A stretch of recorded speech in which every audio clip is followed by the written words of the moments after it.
আল্লাহর খলিল যখন ইসমাঈল আলাইহিস সালাতু ওয়াস সালামকে জবাই করার জন্য গলার মধ্যে ছুরি চালাইলেন, আসমানের ভিতরে সমস্ত ফেরেশতা কুল কান্নাকাটি শুরু করে দিল।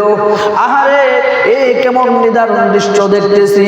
কিয়ামতের আগ পর্যন্ত পৃথিবীর ইতিহাসে আদম আলাইহিস সালাতু ওয়াস সালাম থেকে নিয়ে এই পর্যন্ত কোন পিতা তার পুত্রের গলার ভিতরে এইভাবে আল্লাহর সন্তুষ্টির জন্য ছুরি চালায় নাই। আর কিয়ামত পর্যন্ত, এরপর থেকে আবার নিয়ে কিয়ামত পর্যন্ত কোন পিতা আল্লাহর সন্তুষ্টির জন্য এইভাবে ছুরি চালাবে না। আয় আল্লাহ, এমন নিদারুণ ইতিহাস দেখে আমরা সহ্য করতে পারতেছি না। আল্লাহ পাক, আপনি একটু মেহেরবানি করুন, রহম করুন। এই পিতার হাতে পুত্র জবাই হওয়া থেকে আপনি হেফাজত করুন। আল্লাহ রাব্বুল আলামিনের রহমতের দয়ার সাগরের ঢেউ উঠে গেল।